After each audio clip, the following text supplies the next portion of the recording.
نحمده ونصلي على رسوله الكريم أما بعد فأعوذ بالله من الشيطان الرجيم بسم الله الرحمن الرحيم رب اشرح لي صدري ويسر لي أمري واحلل عقدة من لساني يفقهوا قولي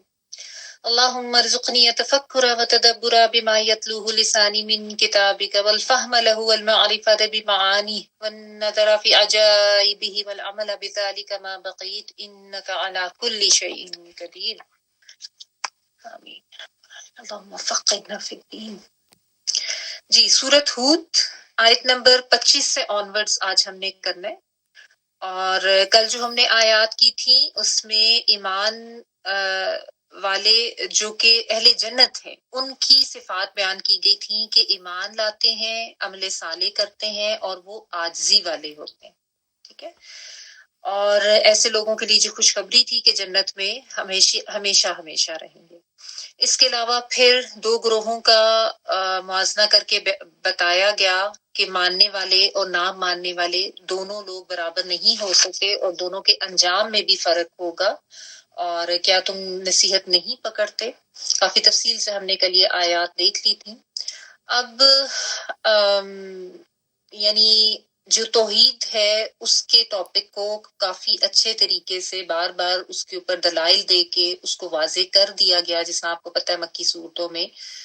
توحید کا موضوع جو ہے وہ سب سے مین ہوتا ہے، اس کے لیے مختلف دلائل بھی دیے جاتے ہیں۔ پھر اس کے ساتھ ساتھ ایمان والوں اور کفر کرنے والوں، مومن اور کافر، ماننے والے نہ ماننے والے، ان ساروں کا بار بار مختلف طریقے سے موازنہ کر کے تو یہ بتایا گیا ہے کہ صفات کیا ہوتی ہیں، ان کے اعمال کیسے ہوتے ہیں، ان کی سوچیں کیسی ہوتی ہیں، تو ظاہر ہے ان کی انجام جو ہے وہ آخرت میں مختلف ہوں گے۔ تو اس کے بعد پھر آگے اب جو مختلف اقوام ہیں ان کا ذکر کیا جا رہا ہے، کیونکہ جب بھی اللہ سبحانہ تعالیٰ انبیاء بھیجتے تھے قوموں میں تو وہاں پہ یہی معاملہ ہوتا تھا کہ وہ دو گروہ بن جاتے تھے، کچھ جو ہے وہ مان لیتے تھے اور بیشتر جو ہے وہ انکار کرتے تھے۔ اور پھر ان کے ساتھ کیا معاملہ ہوا انکار کرنے والوں کے اوپر، کس طریقے سے اللہ تعالیٰ کا عذاب آیا، جس کو تذکیر بھی ایام اللہ کہتے ہیں، جہاں پہ بھی یہ واقعات بیان کیے گئے ہیں۔ تذکیر کا مطلب کہ نصیحت بھی ایام اللہ، یعنی اللہ تعالیٰ کے دن، وہ خاص دن جس دن کچھ ایسے کوئی خاص واقعات رونما ہوئے تھے۔ اور اس میں ہم دیکھتے ہیں کہ یہ 6 قومیں ہیں جن کا ذکر بہت زیادہ قرآن مجید میں ہمیں ملتا ہے، جس میں ابھی ہم جو پڑھنے جا رہے ہیں رکوع جو نیا سٹارٹ ہو رہا ہے آیت نمبر 25 سے، وہ حضرت نوح علیہ السلام اور ان کی قوم کا قصہ ہے، جو کہ ویسے تو قرآن مجید میں کئی جگہ پر بیان ہوا ہے، لیکن زیادہ تفصیل سے ایک تو آپ نے سورۃ الاعراف میں پڑھا اور دوسرا جو ہے وہ یہاں پہ سورۃ ہود، اس کے علاوہ ویسے بھی کئی جگہوں پر مینشن تو ہے یہ، ٹھیک ہے نا۔ اور یہ انہی 6 اقوام کا بار بار اللہ سبحانہ تعالیٰ ذکر کرتے ہیں کہ کیسے یہ انکار کر کے اللہ کے غضب اور عذاب کا شکار ہوئے، اور اس کو بتانے کا مقصد یہی ہے کہ جو مخاطبین اول ہیں، یعنی جو مشرکین مکہ ہیں، ان کو ایڈریس کیا جائے کہ ان کا بھی یہی معاملہ تھا، وہ بھی انکاری تھے، وہ بھی نہیں مان رہے تھے، اور اسی طرح کے 2 گروہ بنے ہوئے تھے، ان میں سے بھی کچھ نے مان لیا تھا، زیادہ تر جو تھے وہ دشمنی کر رہے تھے۔ تو بیک گراؤنڈ میں آپ اس کو بھی ذہن میں رکھیں کہ اگر آپ کو یہ آئے کہ یہ بار بار یہ قصے ہمارے سامنے کیوں آ جاتے ہیں، تو اسی لیے آ جاتے ہیں، اور پھر ظاہر ہے آج بھی تو ایسا ہی ہے نا، یعنی جب بھی حق کی بات ہوتی ہے تو اس کا انکار کرنے والے تو آتے ہی ہیں، اور کھڑے باطل تو ہمیشہ سر اٹھاتا ہی ہے۔ تو ان کو بھی سب کو رہتی دنیا تک یہ بتانے کے لیے کہ اللہ کے ساتھ اللہ کے سامنے ایسے سرکشی کر کے اور اللہ کے ساتھ شرک کر کے اور اللہ کے احکامات کے ساتھ کفر کر کے کوئی بھی جو انسان ہے وہ اس طریقے سے بچ نہیں سکتا، وہ اللہ کی پکڑ کا شکار ہوتا ہے، جبکہ اس طریقے سے ہدایت بھی واضح کر دی گئی ہو،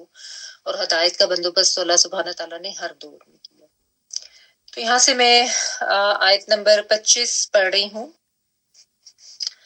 وَلَقَدْ أَرْسَلْنَا نُوحًا إِلَىٰ قَوْمِهِ إِنِّي لَكُمْ نَذِيرٌ مُّبِينٌ، اور البتہ یقیناً ہم نے نوح کو ان کی قوم کی طرف بھیجا، انہوں نے کہا میں تمہارے لیے کھلم کھلا ڈرانے والا ہوں۔ وَلَقَدْ، اور البتہ تحقیق یا اور البتہ یقیناً، یہ مطلب یقین دلانے کے لیے جب بات کی جاتی ہے تو اس طرح سے یہ ورڈ آتا ہے وَلَقَدْ، تو اس کا مطلب یہی لکھا ہوتا ہے تحقیق یعنی حق بات یہی ہے، یقیناً بات، یقینی بات یہی ہے، یہ جیسے ہم کہتے ہیں نا بے شک، اسی طرح کے معنی میں۔ ارسلنا بھیجا ہم نے، را سین اور لام، نون الف نا ہم کے لیے آ رہا ہے، روٹ ورڈ اس کا را سین اور لام ہے، اور ارسلنا بھیجا ہم نے، ارسال کیا ہم نے، اور جب یہ ورڈ آتا ہے نا تو اس کا مطلب یہی ہوتا ہے کہ کسی خاص مقصد سے، کسی خاص کام سے بھیجا گیا، اور ظاہر انبیاء کو جب ارسال کیا جاتا تھا یا رسول بنا کے بھیجا جاتا، رسول کا ورڈ بھی اسی سے ہی ہے نا، ارسال سے، راسین نام، تو ہدایت کا پیغام دے کر ان کو بھیجا جاتا تھا، کوئی ذمہ داری دے کر۔ تو ارسلنا بھیجا ہم نے نوحن، نوح علیہ السلام کو، الی قومی ہی، الی طرف قومی ہی، ان کی قوم کے، انی بے شک میں، ابھی انہوں نے آگے سے کیا فرمایا تھا اپنی قوم کو، یہ وہ الفاظ یہاں پہ ہیں، انا اور چھوٹی یہ سے مل کے، انا بے شک کے لیے، چھوٹی یہ میں، انی بے شک میں، لکم لیے تمہارے، نذیر، نون زال اور را اس کا روٹ ورڈ ہے جس کا مطلب ہوتا ہے خبردار کرنا، انذار و تبشیر کا ورڈ ہوتا ہے، تو انذار کا مطلب ہوتا ہے وارن کرنا، خبردار کرنا یا ڈرانا، اور اس سے نذیر یعنی بہت زیادہ خبردار کرنے والا ہوں، فعیل کے وزن پر ہے، شدت کے معنوں میں بات ہے، اور مبین جو ہے وہ واضح، بینہ ہوتا ہے نا واضح، روشن، اس با یا نون اس کا روٹ ورڈ ہے، تو اس سے مبین ایسی چیز جو کھلی ہو، روشن ہو، واضح ہو، تو نذیر و مبین یعنی کھلم کھلا ڈرانے والا ہوں، کھلم کھلا خبردار کرنے والا ہوں، یعنی کہ ڈھکے چھپے ہیں۔ تو اللہ سبحانہ تعالیٰ نے یہاں پہ حضرت نوح علیہ السلام کا قصہ بیان کیا اور ان کی قوم کا۔ حضرت نوح علیہ السلام جو ہیں، حضرت آدم علیہ السلام کے بعد تقریباً کوئی آپ کہہ لیں کہ 2000 سال کا عرصہ ہے، بعض جگہ پہ 2262 لکھا ہوتا ہے، بعض جگہ پہ 82 لکھا ہوتا ہے، 2282 اس طرح سے، مطلب آپ کہہ لیں کہ راؤنڈ اباؤٹ 2000 سال۔ اور حضرت آدم علیہ السلام کے بعد لوگ کافی عرصہ تک جو تھے وہ توحید پر رہے تھے، لیکن اس کے بعد پھر آہستہ آہستہ جو ہے وہ شرک کا شکار ہوتے گئے، اور حضرت نوح علیہ السلام کی قوم جو ہے یہ وہ قوم تھی جس نے پہلی دفعہ شرک کیا تھا، اور انہوں نے اپنے بزرگوں کے کوئی بت بنا کے رکھ لیے یہ سوچ کے کہ ہمیں ان کی پریزنس جو ہے وہ فیل ہوتی رہے، اور ان کے نام بھی آتے ہیں، بدھ، سوا، یغوث، یعوق، نصر سین سے ہے، ٹھیک ہے، یہ بھی آپ پڑھ چکے ہیں۔ تو یہ ان کے بت تھے جو انہوں نے بنا کے رکھے، اور پھر آہستہ آہستہ جو ہے انہی بتوں کی پوجا شروع ہوگی، بت پرستی شروع ہوگی، شرک بہت زیادہ بڑھ گیا اور دیگر برائیاں بھی آ گئی، تو پھر حضرت آدم علیہ السلام کے بعد حضرت نوح علیہ السلام کو اللہ سبحانہ تعالیٰ نے اس قوم کی طرف بھیجا، اور حضرت نوح علیہ السلام کو آدم ثانی بھی کہا جاتا ہے، کیونکہ جب ان کی قوم پر عذاب آیا تھا تو تمام جو لوگ تھے وہ صفحہ ہستی سے مٹا دیے گئے تھے، صرف ان کے ساتھ جو کشتی میں سوار ہوئے تھے جن میں ان کے بیٹے تھے اور کچھ، اور ان سے پھر آگے جو ہے وہ نسل انسانی دوبارہ سے چلی تھی، پہلے حضرت آدم علیہ السلام سے اور اس کے بعد پھر حضرت نوح علیہ السلام سے۔ تو یہاں پہ پھر ان کا ذکر ہے جو کہ بالعموم تو ظاہر ہے سب کو پتہ ہی ہے کہ کیا ہوا تھا حضرت نوح علیہ السلام کی قوم کے ساتھ اور کس طریقے سے انہوں نے سمجھایا، لیکن ہوتا یہ ہے کہ قرآن مجید میں جب یہ واقعات ایڈریس کیے جاتے ہیں مختلف جگہوں پر مختلف پہلوؤں کو نمایاں کیا جاتا ہے، ٹھیک ہے، اور اب جس طرح یہ سورۃ ہود مکی سورت ہے، سامنے مشرکین مکہ ہیں، ویسی ہی مخالفت ہے، دعوت ہے، دشمنی ہے اور نافرمانیاں ہیں، سرکشی کر رہے ہیں، نہیں مان رہے ہیں، تو جیسے نبی صلی اللہ علیہ وآلہ وسلم کو نبی بنا کے بھیجا گیا تھا ویسے ہی اللہ سبحانہ تعالیٰ یہاں پہ یہ بتا رہے ہیں کہ حضرت نوح علیہ السلام کو بھی نبی بنا کے ارسال کیا گیا تھا ان کی قوم کی طرف، اور ان کی قوم کا بھی یہی معاملہ تھا کہ وہ شرک میں مبتلا تھے اور گمراہی کے راستے پر تھے، پھر نبی آئے، انہوں نے آ کے ان کو سمجھایا۔ اب کس طریقے سے سمجھایا؟ انی لکم نذیر مبین، انہوں نے آ کے کہا کہ بے شک میں تمہارے لیے نذیر بنا کے بھیجا گیا ہوں، یعنی ڈرانے والا بنا کے بھیجا گیا ہوں، وارن کرنے والا، خبردار کرنے والا بنا کے بھیجا گیا. لیکن انسانی شخصیت جو ہے نا، اس کے اندر یہ دونوں پہلو اہمیت رکھتے ہیں، امید کا بھی اور خوف کا بھی. جس طرح نبی صلی اللہ علیہ وسلم کے لیے بھی آتا ہے نا، تبشیر بھی کرتے تھے، انذار بھی کرتے تھے. انذار و تبشیر کا ورڈ اسی طرح سے آتا ہے، مبشروں و نذیرہ. تو بشارت دینے والے بھی تھے اور ڈرانے والے بھی تھے. تو جو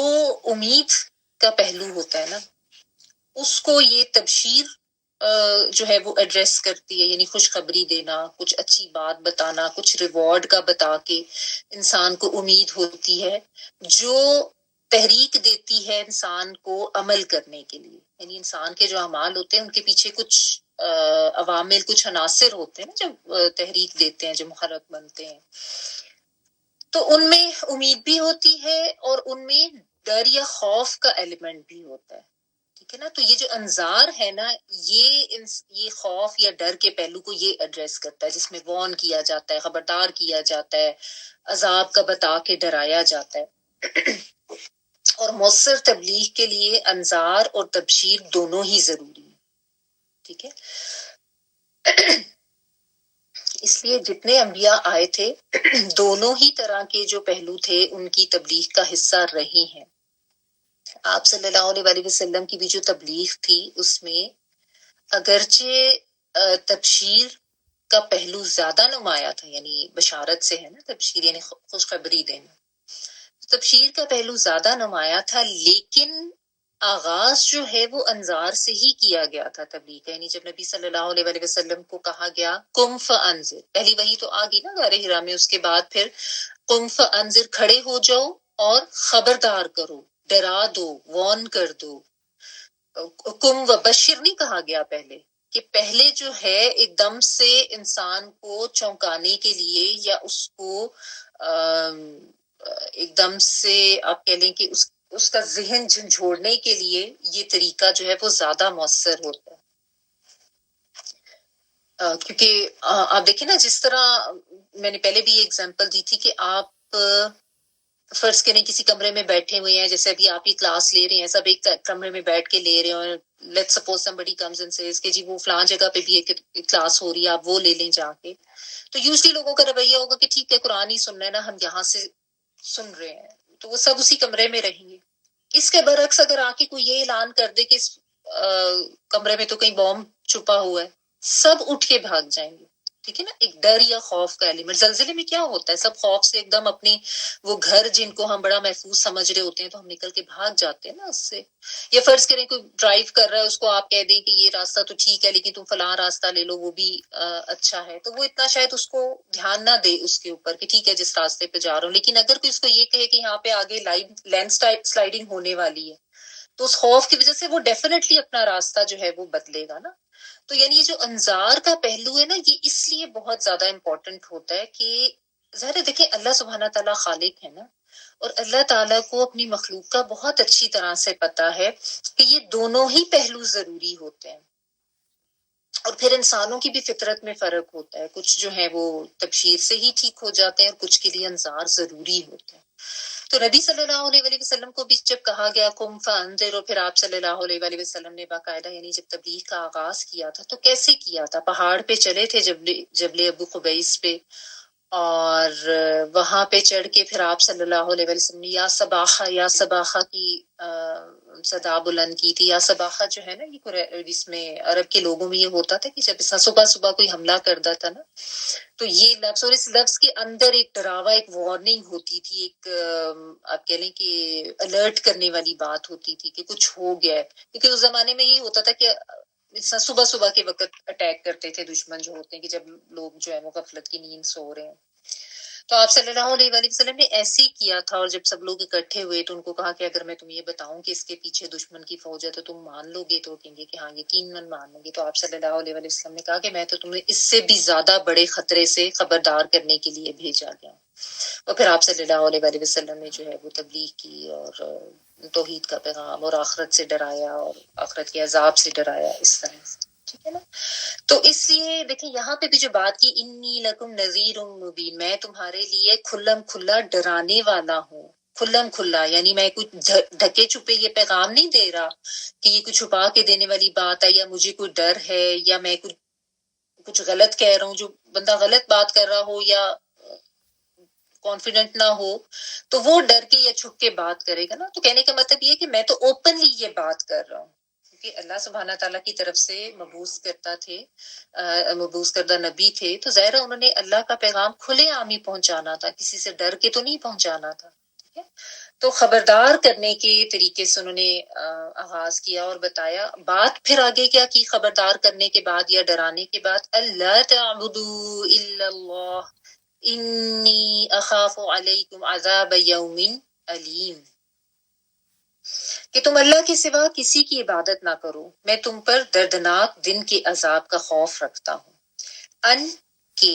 لا نہیں، تعبدو تم عبادت کرو، کہ نہ تم عبادت کرو، اللہ تعبدو تا جو ہے آتائن والا تم کے معنوں میں ہے، عین با اور دال جو ہے وہ عبادت عبد اسی سے ہی ہے. ٹھیک ہے، اس کا لفظی معنی غلامی ہوتا ہے. ٹھیک ہے، تو غلامی کہہ لیں، بندگی کہہ لیں، کہ نہ تم عبادت کرو الا اللہ ما سوائے اللہ کے. انی بے شک میں، انا اور چھوٹی یہ سے مل کے بے شک میں، اخافو میں خوف رکھتا ہوں. حمزہ زبر جو ہے شروع میں یعنی الف وہ آتین والا میں کے معنوں میں ہے، اور خا واو فا خوف.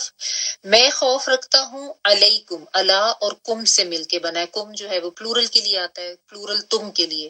اور الا اوپر کے لیے آتا ہے، اوپر تم سب کے یا تم پر جس کو ہم لکھتے ہیں. عذاب عذاب سے، یومن ایک دن، علیم دردناک، رنج و علم ہوتا ہے نا، یعنی دردناک دن کے، غم والے دن کے، یعنی جس انسان پر دکھ رنج اور علم کا عالم ہوگا وہ یومن علیم. اچھا، تو انذار کر کے، خبردار کر کے جو بات کی گئی ہے وہ وہی ہے جو پورے دین کی بیس ہے، بنیاد ہے، یعنی جو مین جو پوائنٹ ہے ہمارے دین کا، توحید کا پیغام، کہ اللہ کے سوا کسی کی تم عبادت نہ کرو. اب یہاں پہ عبد کا جو مطلب ہے یا عبادت کا جو مطلب ہے، عبادت کیا ہوتا ہے؟ الخضوع و تذلل، یعنی عاجزی ہونا، بالکل نیچے ہو جانا، جھک جانا، اپنے آپ کو پست کر لینا. یا آپ کہہ لیں جس طرح نا ان صلاتی و نسکی و محیای و مماتی للہ رب العالمین. بندگی تو یہی ہے نا، کہ پھر بندگی کا مطلب یہ نہیں ہوتا کہ انسان کہے کہ بس ٹھیک ہے میں ریچولز تو کر لوں گا، نمازیں میں پڑھ لوں گا. ہم لوگ بالعموم یہی سمجھتے ہیں عبادت کا مطلب کہ ہم نے نمازیں پڑھ لی، روزے رکھ لیے، اور سورہ یاسین پڑھ لی، یا کوئی اس طرح ایک دو صورتیں جو لوگوں نے رکھی ہوتی ہیں کہ وہ پڑھ لی تو بس ہماری عبادت ہو گئی. لیکن یہ جو تعبدو کی جب بات آتی ہے یا عبد کی جب بات ہوتی ہے نا، تو اس کا جو ڈیپ مفہوم ہے اس کو سمجھنا چاہیے، جو کہ بندگی کے معنوں میں آتا ہے. اور الا اللہ ما سوائے اللہ کی، یعنی اللہ کے علاوہ کسی اور کی غلامی نہیں کرنی، اللہ کے علاوہ کسی اور کا بندہ نہیں بننا، کسی اور کی بات نہیں ماننی. اللہ کے سامنے اپنے آپ کو کمپلیٹ سبمٹ کرنا ہے، کمپلیٹ سبمیشن ہوگی، مکمل فرما برداری ہوگی، پھر صرف اللہ کی بات سامنے ہوگی، پھر کسی اور کی بات کی کوئی اہمیت نہیں ہوگی. انسان ادھر ادھر نہیں دیکھے گا، ادھر ادھر جو ہے وہ نہیں جائے گا. مسلم تو یہی ہے نا، اپنا آپ جو ہے وہ بالکل اللہ تعالیٰ کے سامنے جھکا دینا، عاجز کر دینا. ٹھیک ہے، پھر اس کے بعد یہی ہے کہ جب اللہ سبحانہ تعالیٰ کی طرف سے احکامات آئے ہیں then no ifs and buts، کوئی اپنی پسند نہیں، کوئی اپنی ناپسند نہیں، کوئی اپنی دماغ کے خیالات اور کوئی اپنی سیاست اور اپنی عقل اور اپنی جو میرے طریقے اور میرے نظریات اور میرے آئیڈیاز اور میں یہ اور میری زندگی اور میرا سٹیٹس اور میرا خیال یہ ہے، پھر یہ چیزیں نہیں انسان سوچتا. یعنی جب انسان یہ کہتا ہے نا کہ میں اللہ کا عبد ہو گیا ہوں، میں اللہ کی بندگی کر رہا ہوں، تو وہ صرف یہ عبادت کے ریچولز تک محدود نہیں رہتی، یعنی رسوم عبادت تک محدود نہیں رہتی. رسوم عبادت مینس کہ جو لائک ظاہری سی چیزیں ہوتی ہیں، جیسے نماز پڑھتے ہوئے نظر آ رہے ہیں یا قرآن، ایک ظاہری سی طریقے ریچولس. لیکن بندگی جو ہے وہ تو اس سے بہت براڈر معنوں میں آتی ہے نا. اس میں تو پھر یہ ہے کہ انسان نے کوئی بھی کام ایسا نہیں کرنا جو اللہ کی مرضی کے خلاف ہو.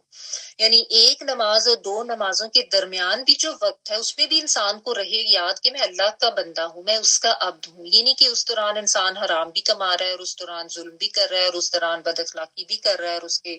دوران لوگوں پہ ظلم بھی کر رہا ہے، دھوکہ فراڈ بھی کر رہا ہے. تو پھر وہ تو محض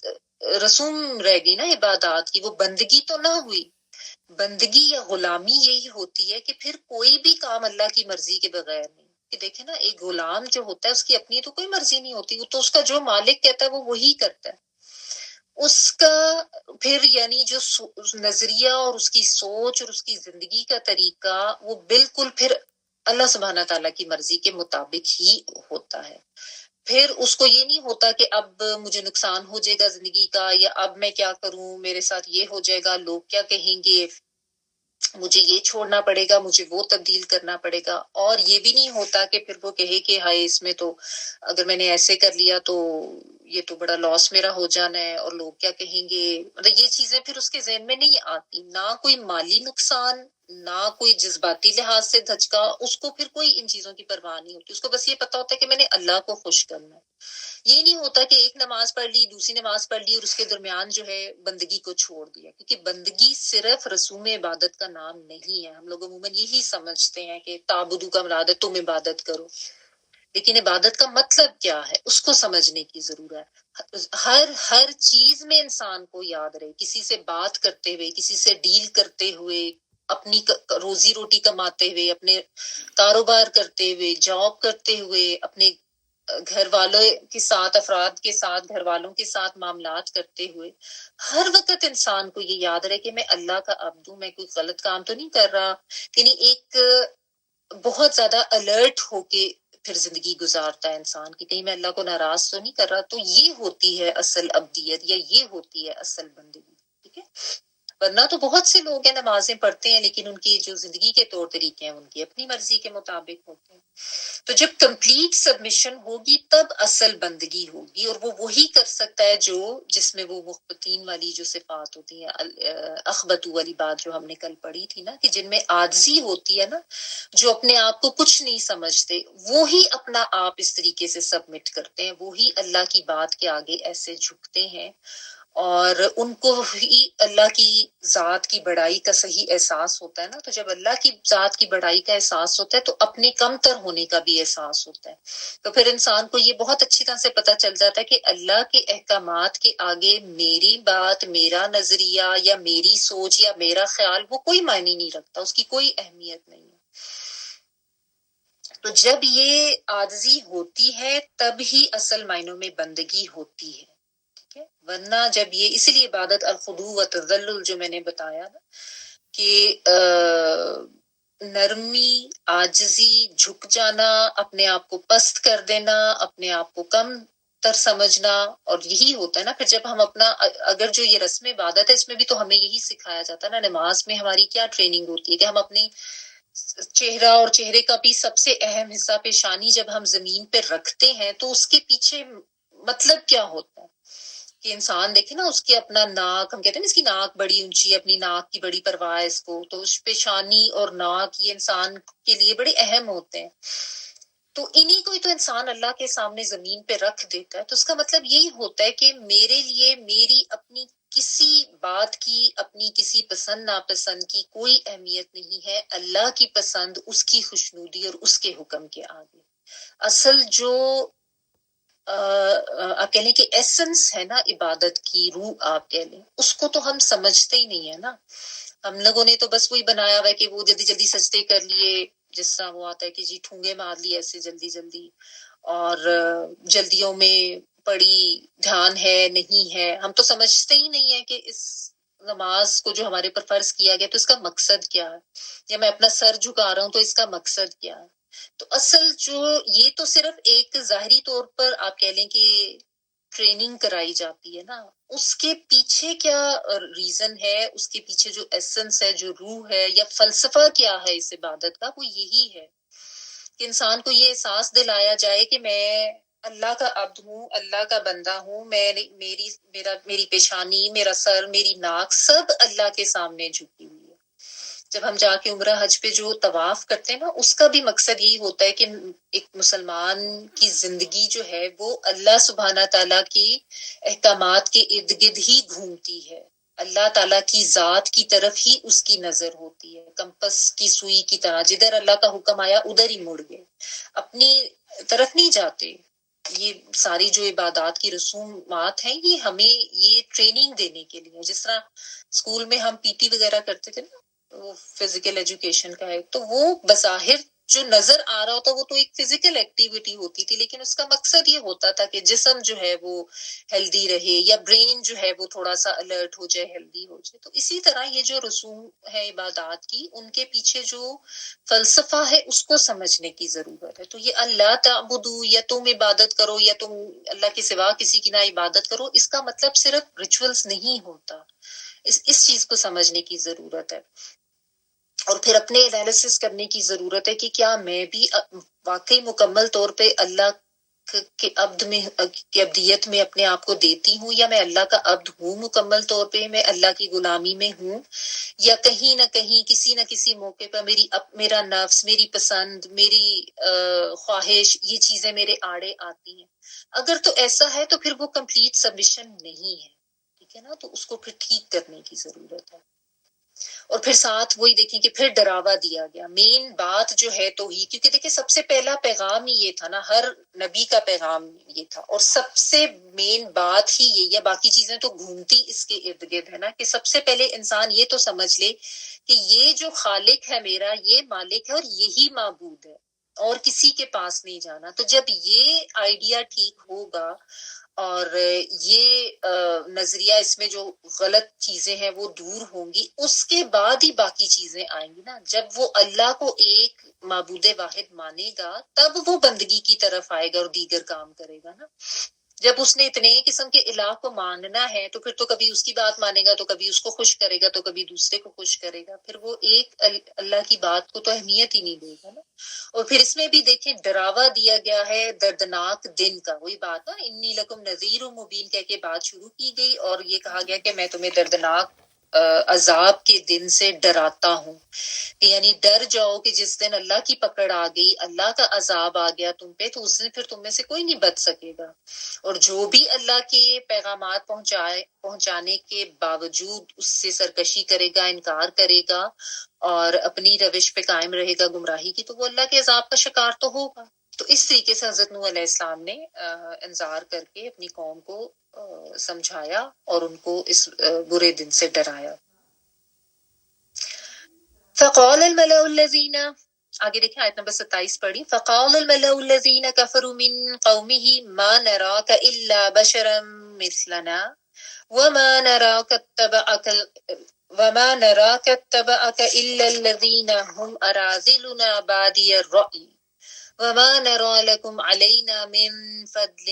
بل نظنكم كاذبين۔ امپورٹنٹ آئے تو یہ بھی۔ ان کی قوم کے کفر کرنے والے سرداروں نے کہا، ہمیں تو تم ہمارے اپنے ہی جیسا ایک بشر دکھائی دیتے ہو،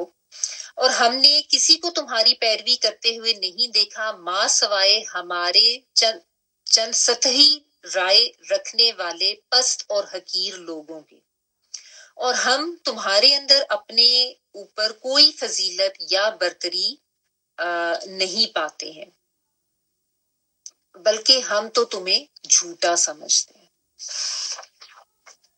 فقال،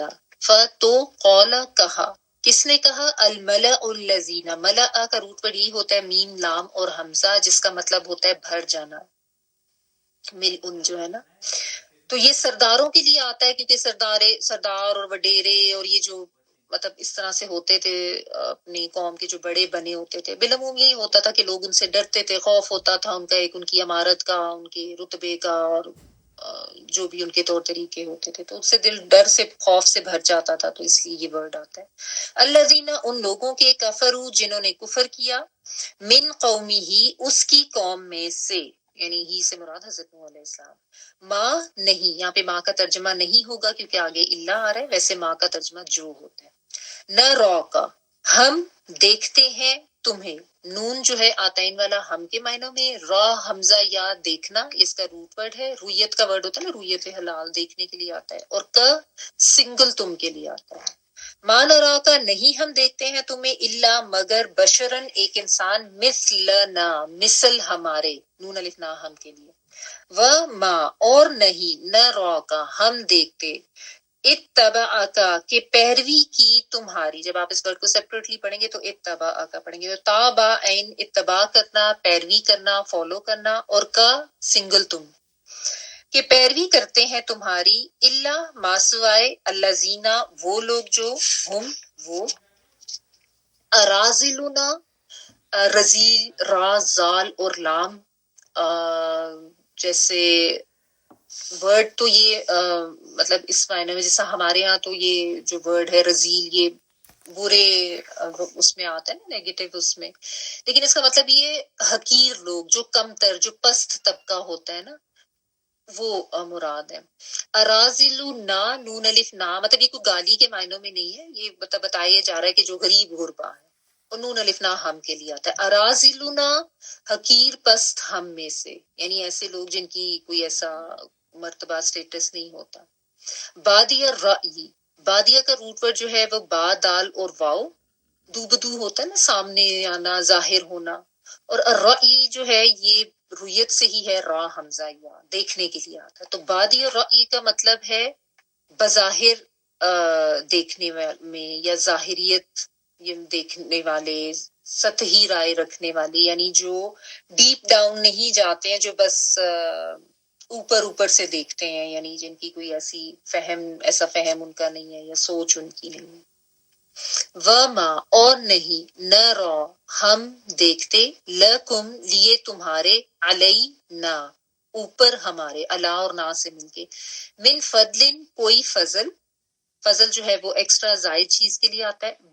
بلکہ نظنکم ہم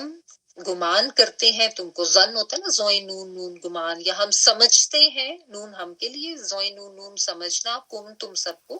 کاذبین کاذب کی جمع، کاذبین جھوٹے.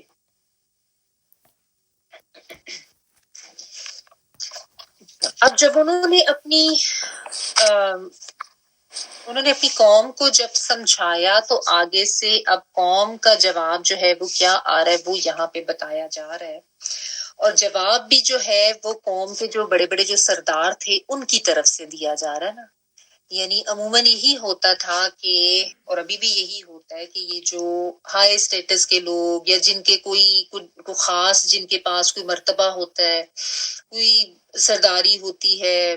اس قسم کے لوگ جو ہیں وہ سب سے پہلے انکار کرتے ہیں، وہ سب سے پہلے مخالفت کرتے ہیں، سرکشی کرتے ہیں، پیچھے ہوتے ہیں. اور باقی قوم جو ہے وہ تو چونکہ قوم کے بڑوں کو ہی فالو کرتی ہے، یعنی چاہے جو بھی لیڈس ہوتے ہیں ان کو قوم فالو کرتی ہے، تو پھر یہی معاملہ باقی قوم کا بھی ہوتا ہے. اسی طرح آپ دیکھیں گے کہ اکثر جب ہم پڑھتے ہیں تو یہی بات آتی ہے کہ قوم کے سرداروں نے انکار کیا، قوم کے سرداروں نے. تو اس میں بھی یہی تھا، سرکش قوم تھی، ان کے سردار بھی ایسے ہی تھے، انہوں نے انکار کیا. اور انہوں نے کیا کیا، اللہ تعالیٰ نے فرمایا فقال الملأ الذین کفروا، جنہوں نے کفر کیا تھا ان سرداروں نے جو اس کی قوم میں سے تھے، انہوں نے کیا کہا کہ ہم، اب یہ ان کے جو مختلف قسم کے اعتراضات تھے نا وہ یہاں پہ بیان کیے گئے ہیں. ایک تو بات انہوں نے یہ کہی کہ تم تو ہمارے جیسے ہی انسان ہو، یعنی ہم تم میں تو کوئی ایسی خاص بات نہیں دیکھتے، ٹھیک ہے.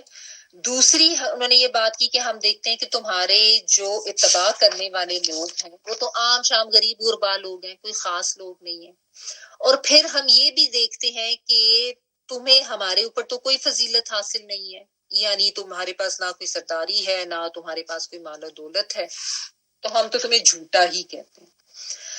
ابھی یہ جو باتیں ہیں نا، یہ ایگزیکٹلی وہی باتیں ہیں جو مکہ کے کافر بھی نبی صلی اللہ علیہ وسلم کو کہتے تھے. یہی باتیں وہ بھی کرتے تھے کہ ہم کیسے مان لیں کہ تم اللہ کے نبی ہو جبکہ تم بھی ہمارے جیسے انسان ہو. اور بلکہ ہم تو سردار ہیں، ہم تو کوئی مال و مرتبہ رتبہ رکھتے ہیں، تمہارے اوپر تو ہم کوئی ایسا فضل ہی نہیں دیکھتے، تو ہم کیسے مان لیں کہ تم اللہ کے کوئی بھیجے ہوئے ہو، یا جس طرح ان کے مختلف قسم کے اعتراضات ہوتے تھے کہ اس کے ساتھ فرشتہ کیوں نہیں ہے، یا اس کے ساتھ کوئی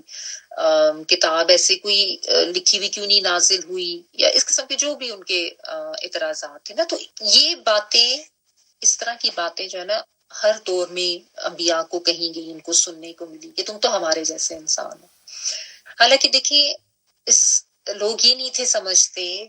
کہ دنیا میں چونکہ انسان رہتے ہیں، اللہ تعالیٰ نے انسان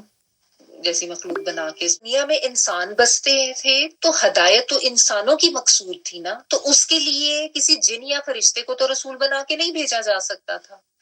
تو انسان جو ہے وہ اپنے جیسے انسانوں سے ہی مانوس ہو سکتے ہیں نا. اگر کوئی فرشتہ یا جن آ جاتا تو اس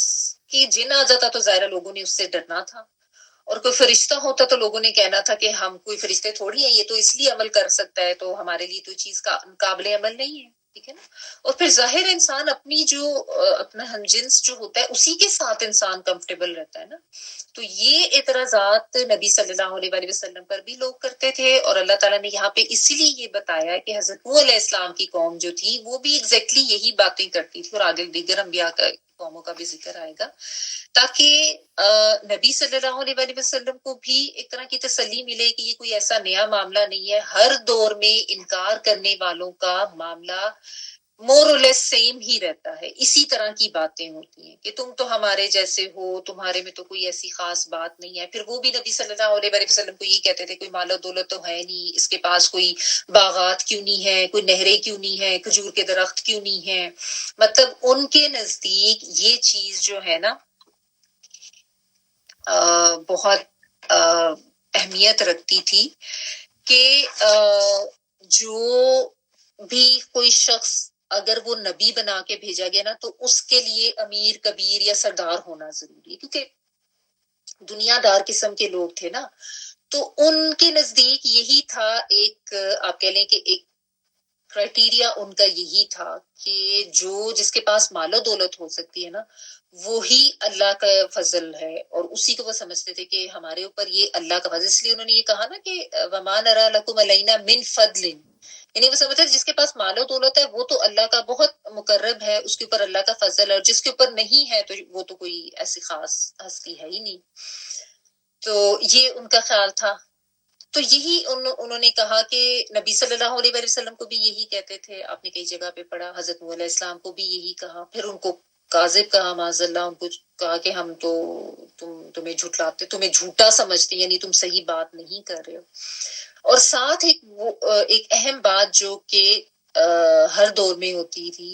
نبی صلی اللہ علیہ وسلم کو بھی یہی سننے کو ملتا تھا کہ یہ جتنے بھی تمہارے پیچھے آ رہے ہیں نا، یعنی کچھ ظاہر مان بھی جو جاتے تھے، جو اتباع کرنے والے ہوتے تھے، جو اہل ایمان جو ایمان لے آتے تھے، ان کے بارے میں یہ بڑے سردار یہی کہتے تھے کہ ہم تو یہ دیکھ رہے ہیں کہ تمہارے فالو کرنے والے جو لوگ ہیں، تمہاری اتباع کرنے والے، وہ تو بالکل ہمارے معاشرے کے سب سے حقیر پست متوسط طبقہ، بالکل جن کے پاس نہ کوئی اسٹیٹس ہے، نہ مال و دولت ہے، اور جن کے پاس نہ کوئی عقل ہے. یہ جو بادی رأی ہے نا، رأیہ جو ہے یہ جیسا میں نے آپ کو بتایا نا، رویت دیکھنے کے لیے آتا ہے، ایسے چاہے آنکھوں سے دیکھنا، چاہے غور و فکر کرنا، یا خواب میں دیکھنے کے لیے، خواب کے لیے بھی رؤیا کا ورڈ آتا ہے. ٹھیک ہے، تو جاگتے یا خواب سے غور و فکر کرنا. تو بادیہ رأی کا مطلب ہے، بادیہ رأی وہ لوگ جو بس ظاہری نظر رکھتے ہیں، سطحی نظر رکھتے ہیں. ٹھیک ہے. اچھا، بعض لوگوں نے اس کا ترجمہ ایسے بھی کیا ہے سرداروں کی طرف نسبت کر کے بادیہ رأی کہ ہم بظاہر دیکھنے میں تو یہ سارے ایسے ہی ہیں، سب دیکھ لو، ایک نظر ڈال کے دیکھو تو سارے ایسے ہی عام سے لوگ لگتے ہیں. لیکن زیادہ تر نے جو مترجمین ہیں انہوں نے اس کا ترجمہ یہی کیا ہے کہ ان لوگوں کے بارے میں، یعنی ان کے ساتھ بادیہ رائے کی نسبت کی گئی ہے کہ ان لوگوں کو ان پہ چوٹ کرتے ہوئے، ان کی تحقیر کرتے ہوئے، ان کو یہ سردار یہ کہہ رہے تھے کہ یہ تو کم عقل لوگ ہیں، موٹی عقل والے لوگ ہیں، یعنی ان کو تو ہم کوئی خاص نہیں سمجھتے. اور اس میں آپ دیکھیں کہ نبی صلی اللہ علیہ وسلم کے ساتھ بھی یہی معاملہ تھا. بعض دفعہ سردار آتے تھے اور کہتے تھے ہم تو ان کے ساتھ بیٹھ ہی نہیں سکتے. جب نبی صلی اللہ علیہ وآلہ وسلم کے آس پاس اگر کوئی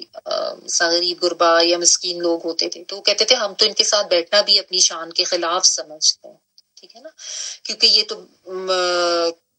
کمزور ہیں اور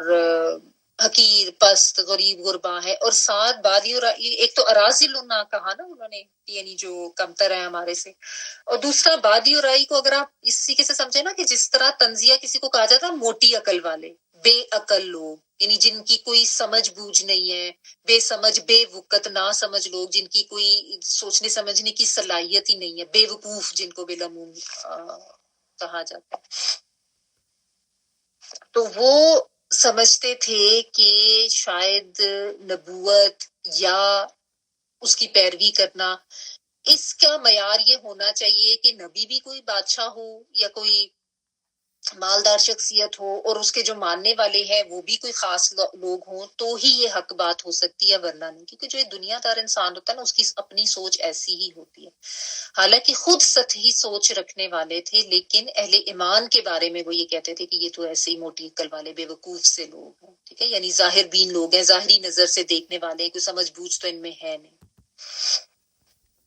اور آپ دیکھیں کہ یہ رویہ صرف یہ کوئی حضرت نوح علیہ السلام کے دور میں نہیں تھا, یا صرف نبی صلی اللہ علیہ وآلہ وسلم یا دیگر انبیاء کے دور میں نہیں تھا, ہر دور میں ہی یہ رہا ہے. آج بھی ایسا ہی ہے کہ جہاں پہ بھی جو اہل ایمان ہے نا, ان کے بارے میں جو ایک سٹیٹمنٹ سب سے پہلے دی جاتی نہیں تو بے وقوف ہیں, تو پاگل ہیں, بے عقل ہیں. اچھا یہ آپ دیکھیں مولوی کا جو لفظ ہے ہمارے ہاں کتنا زیادہ نوٹوریس اور کس طرح تمسخر اڑایا جاتا ہے. تو عموماً یہی ہوتا ہے کہ لوگ جو اعتراض کرنے والے ہوتے ہیں نا, دنیا دار لوگ جنہوں نے دین پہ نہیں چلنا ہوتا, یا جن کو دین کی پابندیاں جو ہیں وہ نہیں ماننی ہوتی اور وہ مشکل لگ رہی ہوتی, وہ اسی طرح کے اعتراضات اور اسی طرح کی نکتہ چینیاں کرتے ہیں. اس کی وجہ یہ ہوتی ہے, وجہ بھی سمجھ لیں اس کی, کہ دیکھیں جو ایمان لے آتا ہے نا خالص, اس کو یہ چیز سمجھ آ جاتی ہے ابدیت والی, جو بھی ہم نے پڑھی نا شروع میں, جس کو میں نے تھوڑا ایکسپلین کیا کہ ابدیت اصل میں ہوتی کیا. ان لوگوں کو یہ سمجھ آ جاتا ہے کہ جب ہم نے اللہ کی ابدیت کا اقرار کیا ہے نا, جب ہم نے اللہ کی غلامی میں اپنے آپ کو دیا ہے, تو پھر ہم نے اب اپنی عقل, اپنی ذہانت, اپنی فراست اور اپنی حکمتیں اور میرے نظریات اور میرے خیالات, ان کو پھر ایک طرف ہمیں رکھنا پڑے گا. ٹھیک ہے نا, یعنی دین پہ جب آپ نے وہ اپنا سر تسلیم خم کرنا ہے, اپنی ول سبمٹ کرنی ہے, تو پھر تو اس میں اپنی پسند ناپسند اور اپنی خیالات اور میری عقل یہ نہیں مان رہی یا میں یہ نہیں کر سکتا, یہ تو سب ایک طرف چھوڑنا پڑتا ہے نا. اور بعض دفعہ بہت سی ایسی چیزیں آپ بس اللہ کا حکم سمجھ کے مانتے ہیں, اللہ کے رسول صلی اللہ علیہ وسلم کی اطاعت میں مانتے ہیں, چاہے وہ آپ کی عقل پہ نہ بھی اس طرح سے بیٹھ ہوئی. یعنی فرض کریں جس طرح جرابوں پہ مسح کرنا ہے, حالانکہ جرابیں تو نیچے سے زمین کے ساتھ لگ رہی ہوتی ہیں, تو گندا تو وہ نیچے سے ہو رہا ہوتا ہے, لیکن مسح ہم جرابوں کے اوپر والے پاؤں کے اوپر والے حصے پہ کرتے ہیں. لیکن بس ایک یہی طریقہ بتایا گیا ہے پاکی کے لیے. اور اسی طرح تیمم جو ہے, مٹی ہے, ٹھیک ہے پاک مٹی ہے, لیکن آخر مٹی ہے, تو انسان سوچے کہ مٹی سے کیسے میں وضو کر سکتا ہوں, یا مٹی سے مجھے کیسے طہارت حاصل ہو سکتی ہے, غسل اور وضو دونوں کے قائم مقام ہو سکتی ہے. اب یہی بات ہے کہ بس ایک پاکی کا احساس دلانے کے لیے یہ طریقہ بتایا گیا ہے, قرآن میں بھی ہے, نبی صلی اللہ علیہ وسلم نے بھی کر کے بتایا. تو بس جو ایمان والے ہوتے ہیں نا وہ اس چیز کو مانیں گے, وہ اس چیز میں نہیں جائیں گے کہ اچھا اب نہیں اس کی میں کوئی توجیہ تلاش کروں, یا اس کے پیچھے یا میرا تو ذہن اس کو مانتا ہی نہیں ہے, یا اس کو کہنا کہ یہ تو بے وقوفوں والی بات ہے, مٹی اٹھا کے منہ پہ مل رہے ہیں یا کیا کر رہے ہیں یہ. ٹھیک ہے نا. تو اہل ایمان جو ہے نا, خواہ وہ حضرت نوح علیہ السلام کے دور کے تھے, یا وہ نبی صلی اللہ علیہ وسلم کے دور کے تھے, یا آج کے دور کے, اہل ایمان اس چیز کو بہت اچھی طرح سے سمجھتے ہیں کہ عقل جو ہے وہ معیار نہیں ہے, اللہ اور اس کے رسول صلی اللہ علیہ وسلم کا فرمان جو ہے وہ معیار اطاعت کا. ٹھیک ہے نا. بھلے دوسروں کو ہم بے عقل لگیں، اور اسی لیے چونکہ وہ سمینا و اطعنا اور بالکل بس ہر چیز پہ سر تسلیم خاموش، جو صحابہ کرام کا تو طریقہ یہی تھا نا، وہ تو نہیں ان چیزوں میں پڑتے تھے. تو اسی وجہ سے جو دنیا دار لوگ ہوتے ہیں، جو عقل پرستی کا شکار ہوتے ہیں کہ بس ہمیں اس کی کوئی لاجک ہی ملے گی تو ہم اس کو مانیں گے، کوئی سائنٹیفک پروف ہی اس کا ملے گا تو ہم اس کو مانیں گے، ورنہ ہم نے نہیں ماننا. دیکھیں عقل پسندی تو ٹھیک ہے، عقل استعمال کرنا، شعور استعمال کرنا، غور و فکر کرنا،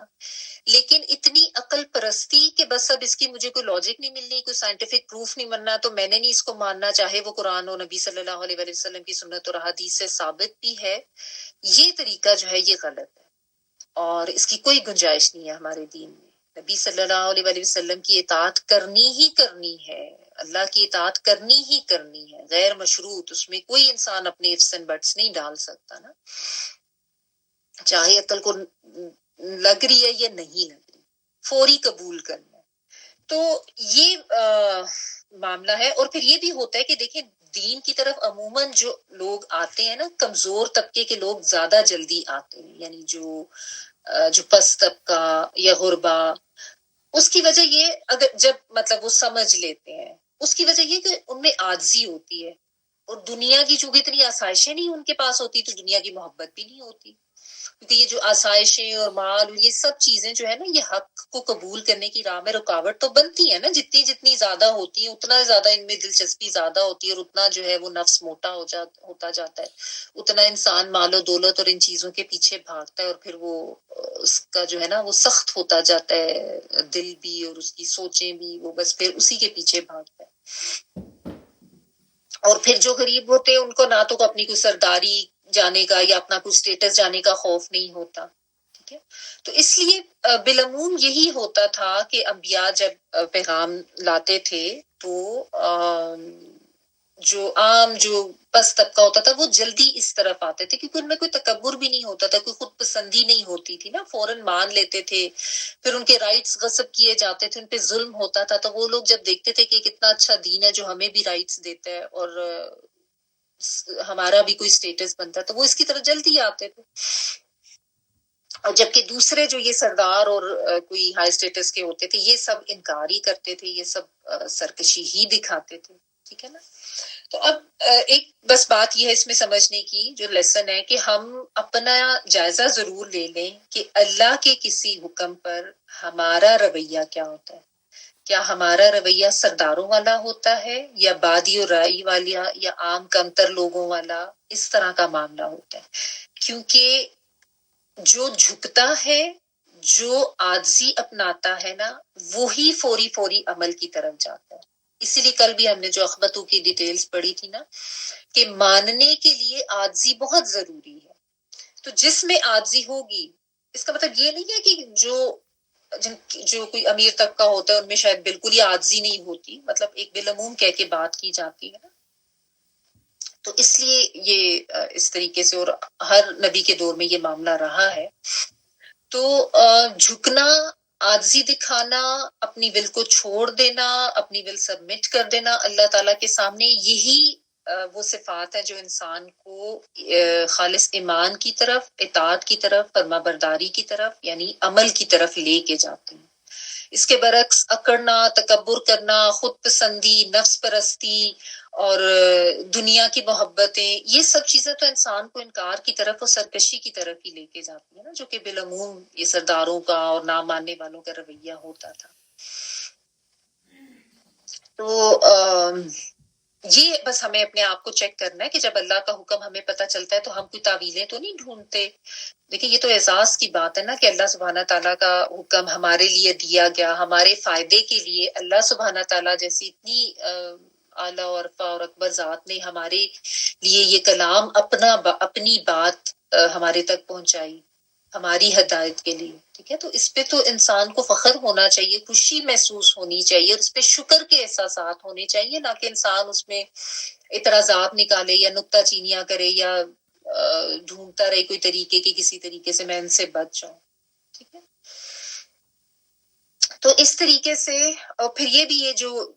جس طرح یہ تو مذاق اڑانے والے طریقے سے بات کی جا رہی تھی نا کہ یہ تو ایویں بے عقل لوگ ہیں، موٹی عقل والے لوگ ہیں، کم تر حقیر لوگ ہیں. لیکن دیکھیں اللہ کے نزدیک کسی کا مقام یا کسی کی اہمیت اس کے کوئی ظاہری مقام و مرتبے یا مال و دولت پیسے کی وجہ سے نہیں ہوتی. کوئی عام سا بندہ، کوئی غریب آدمی بھی جو ہے وہ بھی اللہ کا بہت مقرب ہو سکتا ہے اگر وہ اللہ کے بتائے احکامات پر عمل کرتا ہے اور وہ اپنی فرما برداری اور اطاعت میں آگے ہے. تو یہ تھوڑی ہے، یہ تو ان لوگوں کا کانسیپٹ تھا نا. کیونکہ اگر ہم آج دیکھیں نا، ہم لوگ کا بھی بالعموم کانسیپٹ یہی ہے. ہم کامیاب کس کو سمجھتے ہیں؟ جس کے پاس دنیا کا مال و دولت ہے، کوئی اسٹیٹس ہے، کوئی اچھی جاب ہے، کوئی اور کوئی بینک بیلنس ہے، کوئی پلاٹس ہیں، جس کا کاروبار بہت زبردست چل رہا ہے. تو ہم سمجھتے ہیں کہ یہ تو بہت کامیاب ہے اور یہی ہے جس کو فالو کیا جانا. آج جو ہمارے بھی یعنی فالو کرنے کے جو معیار ہیں نا، وہ کتنے بدل چکے ہیں اور کتنے غلط ہو چکے ہیں. یہ تو کوئی بھی نہیں دیکھتا کہ کوئی واقعی نیک ہے، کوئی واقعی ہدایت پر ہے تو اس کو فالو کیا جائے. بالعموم تو آج کل جو ہماری یوتھ بھی فالو کر رہی ہے وہ سارے غلط لوگوں کو ہی. سوشل میڈیا نے تو ایک بالکل ہی رنگ ہی اور بنا دیا اور ایک دوڑ اور میں لگا دیا لوگوں کو، بغیر عقل و شعور استعمال کیے، بغیر سوچے سمجھے. جس کے پاس پیسہ ہے، جس کو تھوڑی شہرت مل گئی ہے، چاہے وہ کیسا بھی غلط حرام کام کر رہا ہے، بس اسی کو مانو اور اسی کے پیچھے جاؤ. جبکہ یہ ہمارے دین کی ٹیچنگ تو ہے ہی نہیں، اور اللہ سبحانہ تعالیٰ کے ہاں تو معیار بالکل ہی اور ہے. ٹھیک ہے، تو یہ سمجھنے کی بات تھی. تو اسی لیے ہمیں بتایا جاتا ہے کہ یہ سرکش لوگوں کی سوچ ہوتی تھی. یہ ان لوگوں کی سوچ ہوتی تھی جو اگرچہ دوسروں کو بے وقوف سمجھتے تھے لیکن اصل میں خود وہ موٹی عقل والے ہوتے تھے، خود وہ سطحی نظر رکھنے والے ہوتے تھے، جن کی نظر صرف دنیا اور دنیا کی سہولتیں اور دنیا کی کامیابیوں پر ہوتی تھی. جبکہ جو اہل ایمان ہوتے تھے وہ تو بہت وسیع النظر ہوتے تھے. ان کی تو نظر آخرت پر اور آخرت کی کامیابی پر ہوتی تھی، بھلے اس کے لیے ان کا دنیا کا نقصان ہو اور لوگ ان کو بے وقوف کہیں، ان کو اس کی پرواہ نہیں ہوتی. ٹھیک ہے، تو اصل میں یہ کمزور لوگوں کو بادی اور رائے کہنے والے تو تھے، وہ خود موٹی عقل والے اور خود سطحی سوچ والے لوگ تھے، دنیا دار لوگ تھے. اور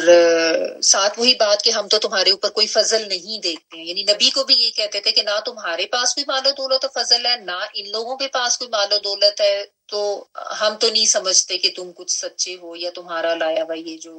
دین یا تمہاری باتیں ہیں وہ سچی ہیں. ہم تمہیں جھوٹا ہی سمجھتے ہیں. تو ظاہر ہے جس کو جھوٹا سمجھیں گے اس کی تکذیب بھی کریں گے، اس کی بات تو نہیں مانیں گے نا. تو اس طریقے سے انہوں نے بہت کھلم کھلا جو انکار تھا وہ کیا. قال يا قوم أرأيتم إن كنت على بينة من ربي وآتاني رحمة من عنده فعميت عليكم أنلزمكموها وأنتم لها كارهون.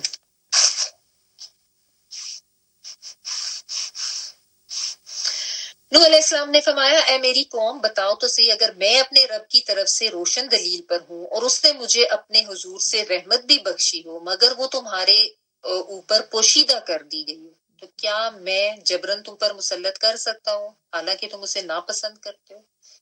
قولا، اس نے کہا یعنی حضرت نوح علیہ السلام نے، یا قومی، اے قوم میری. میم کے نیچے زیر جو ہے نا وہ میری کے لیے آ رہا ہے، یا اے کے لیے، قوم کے ساتھ زیر میری کے لیے. یا قومی، اے میری قوم، ارأیتم، کیا دیکھا تم نے. حمزہ زبر حرف استفہام ہے، کیا کے معنوں میں، را حمزہ یا رویت، تم نے، کیا دیکھا تم نے. ان کنتو، ان اگر، کنتو میں ہوں. یہ جو فل تے آ رہی ہے نا یہ میں کے لیے آتی ہے پیش کے ساتھ جب ہو تو ہونا.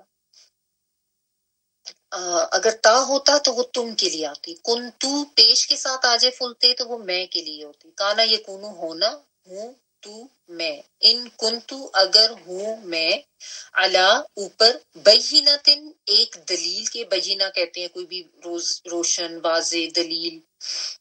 من ربی اپنے رب کی طرف سے، ربی میرا رب، چھوٹی ہے میری کے لیے آتا ہے، میرے رب کی طرف سے، وا اور آتانی اس نے عطا کی مجھے، حمزہ تایا عطا کرنا اور نون چھوٹی ہے نہیں میری کے لیے آ رہا ہے، اس نے عطا کی مجھے رحمتن رحمت، من اندہی اپنی طرف سے، فامیت، امیت جو ہے عین میم یا امیون والا ہی ہے یعنی اندھے سے، اندھے پن سے، فامیت تو وہ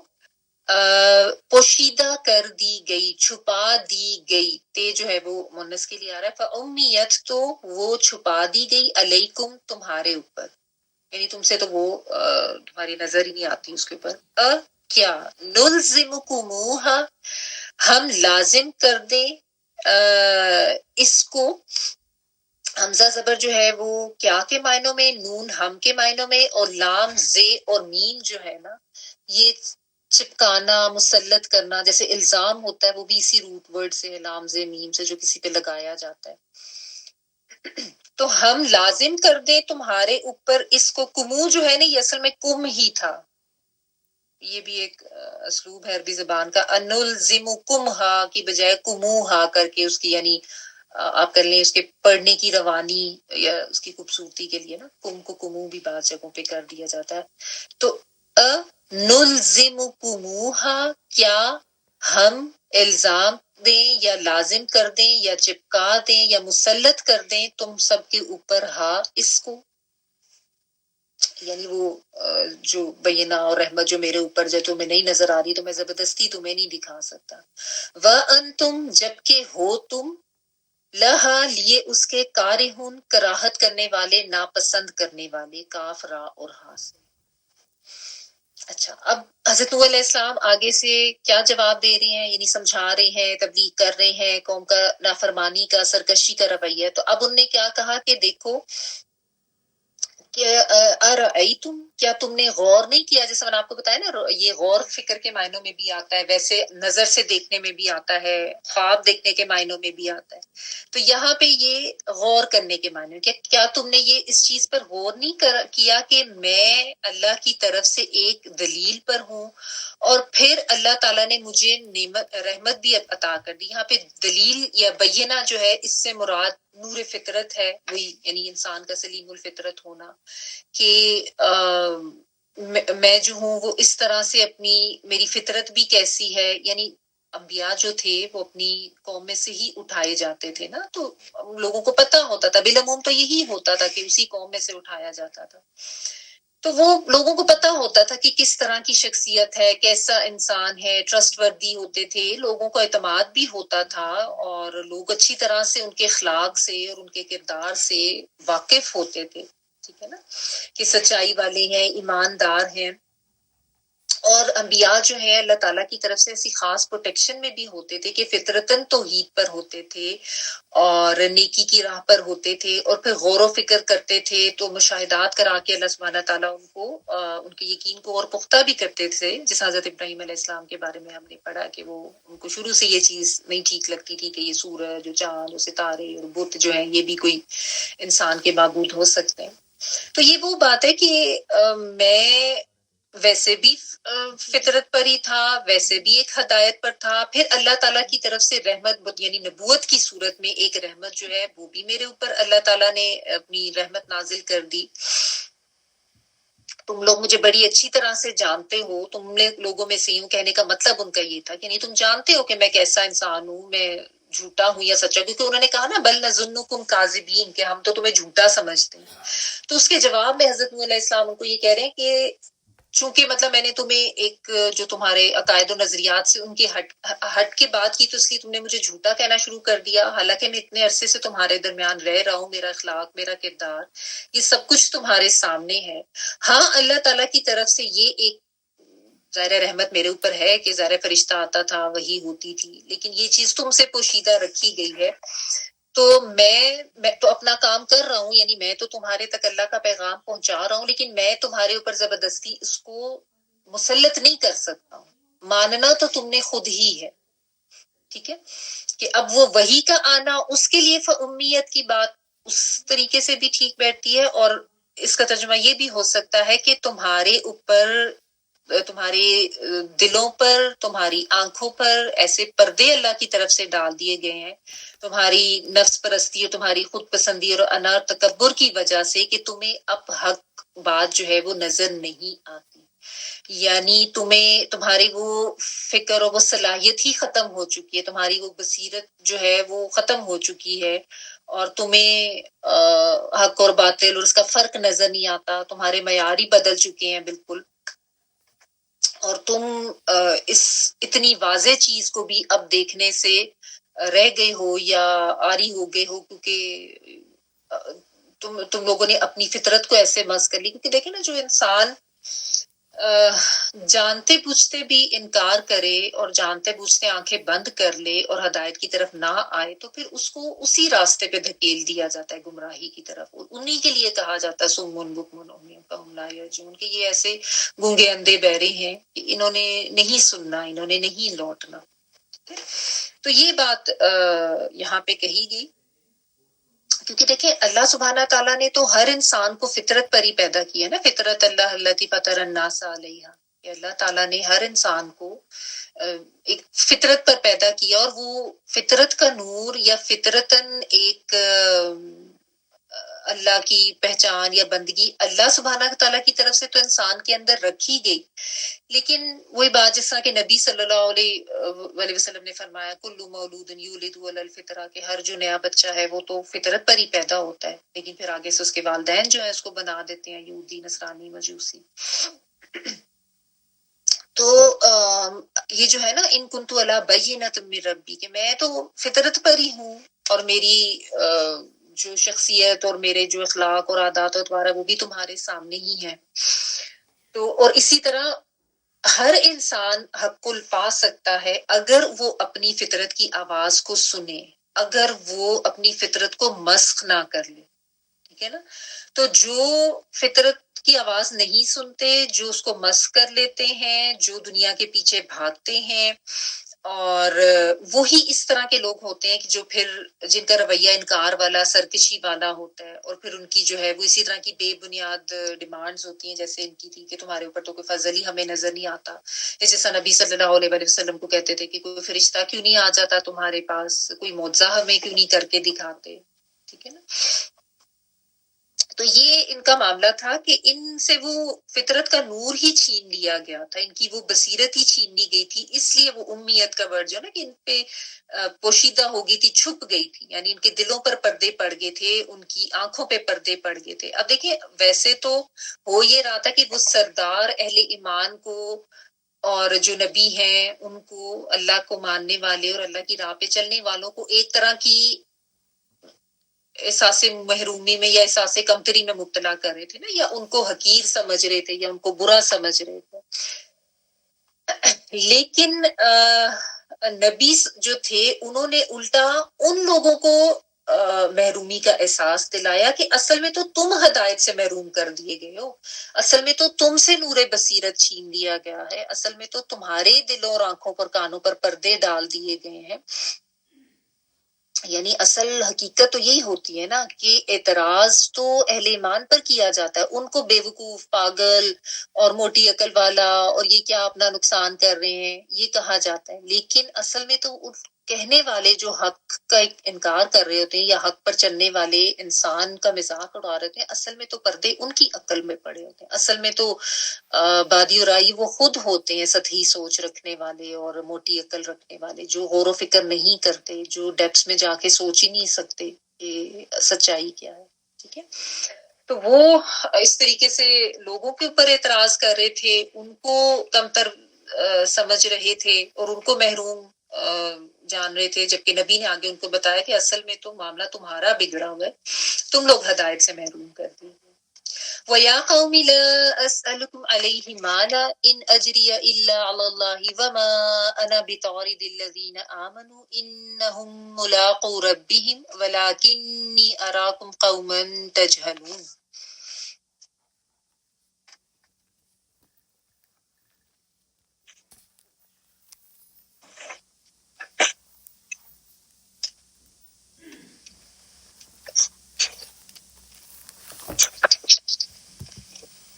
اور اے میری قوم، میں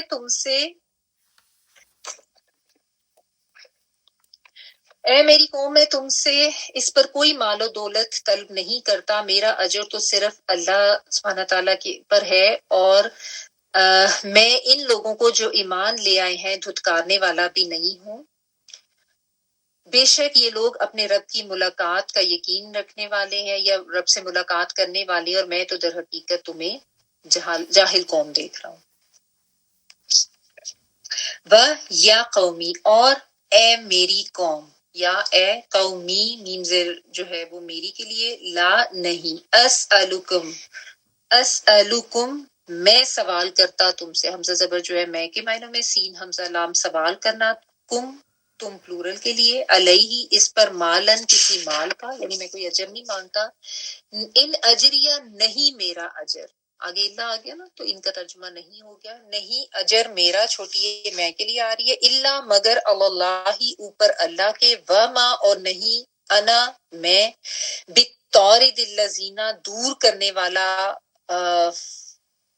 پرے کرنے والا ان لوگوں کو،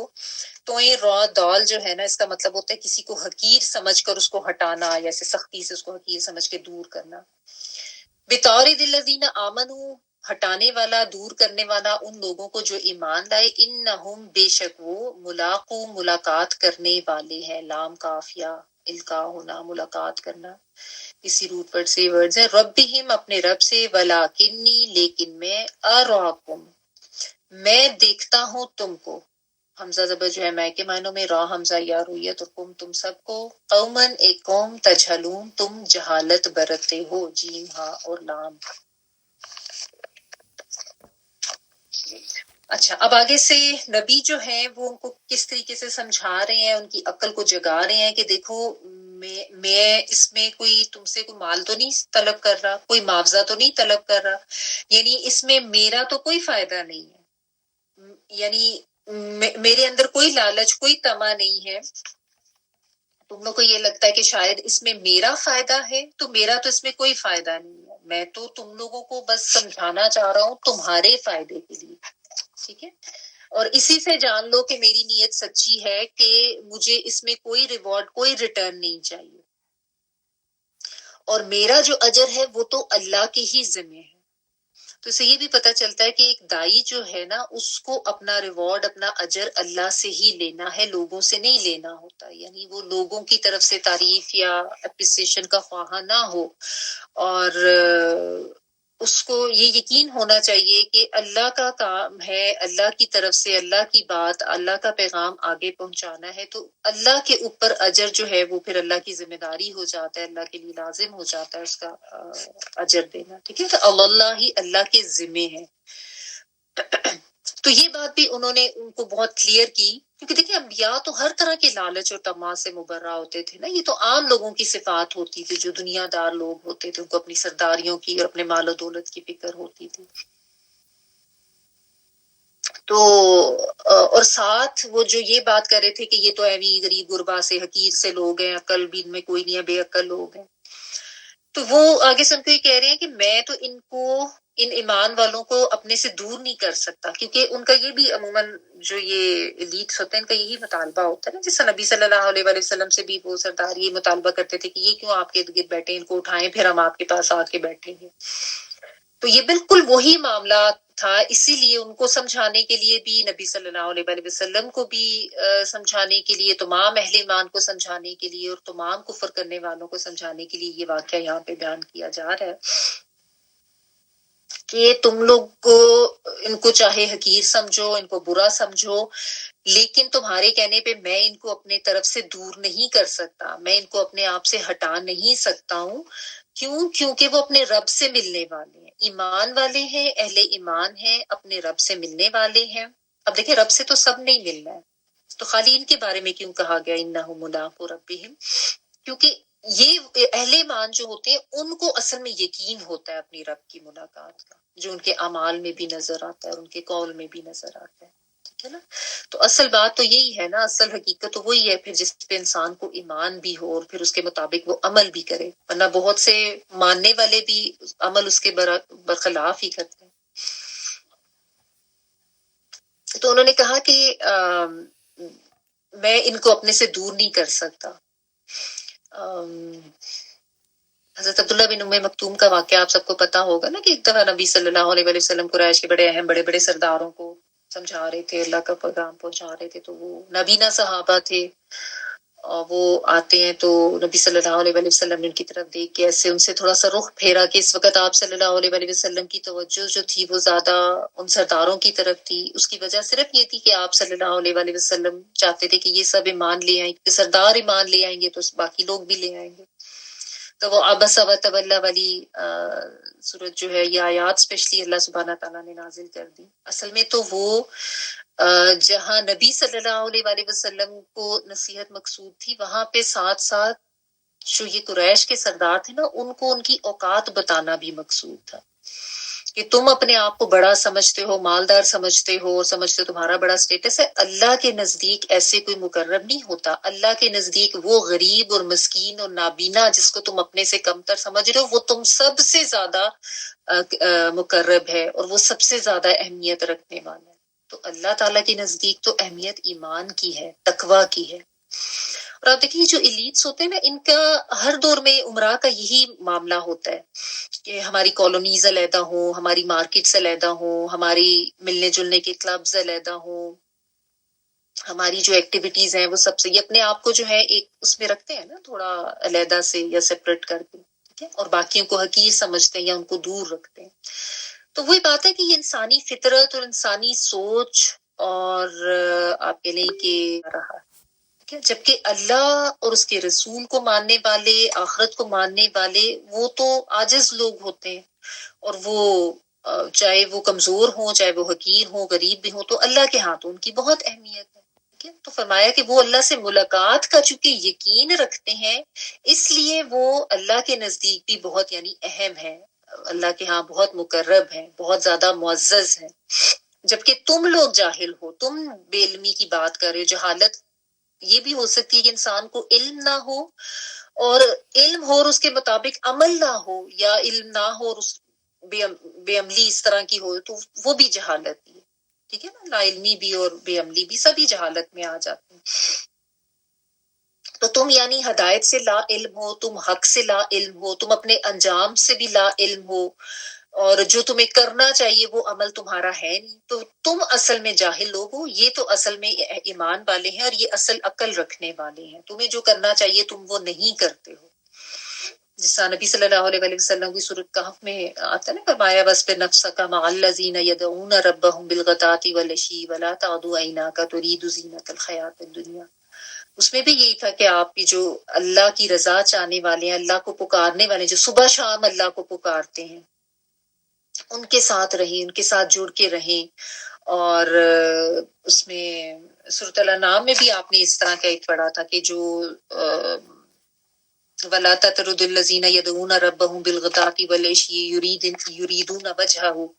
کہ تم ان لوگوں کو نہ جھٹلاؤ, ان کو دور نہ جھٹلاؤ نہیں, ان کو نہ دور کرو اپنے سے, جو صبح شام رب کو پکارتے ہیں اور جو رب کی رضا چاہتے ہیں. یعنی ان کو تم نے اپنے آپ سے دور نہیں کرنا. ٹھیک ہے نا.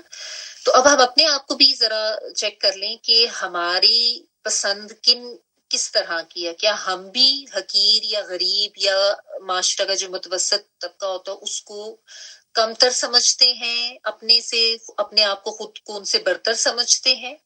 ٹھیک ہے. تو یہ یاد رکھ لیں کہ اللہ کے تعالیٰ کے نزدیک اہمیت ایمان اور تقوی کی ہے.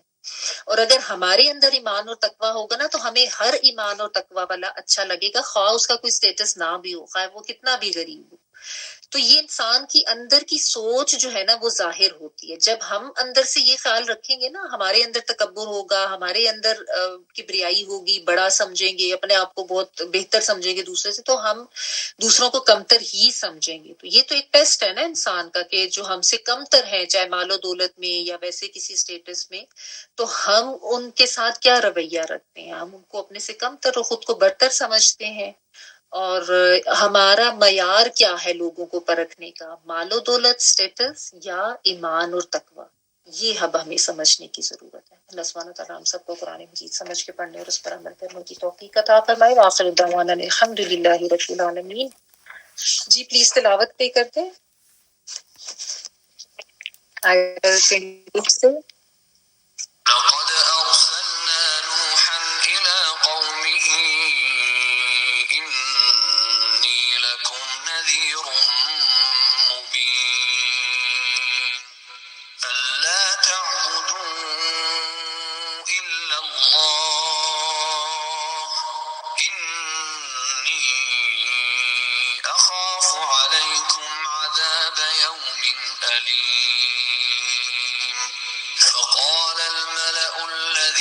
كفروا من قومه ما نراك إلا بشرا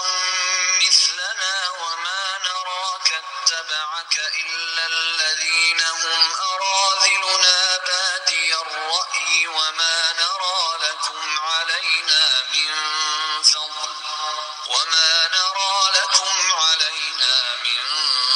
فضل بل نظنكم كاذبين.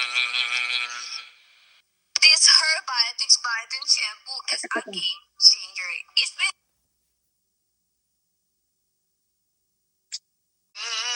كنت على بينة من ربي وآتاني رحمة من عنده فعميت عليكم أنلزمكموها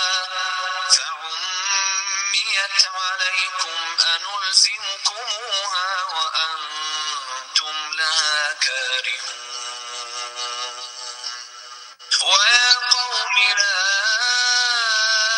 أسألكم عليه مالا إن أجري إلا على الله وما أنا بطارد الذين آمنوا إنهم ملاقو ربهم ولكني أراكم قوما تجهلون.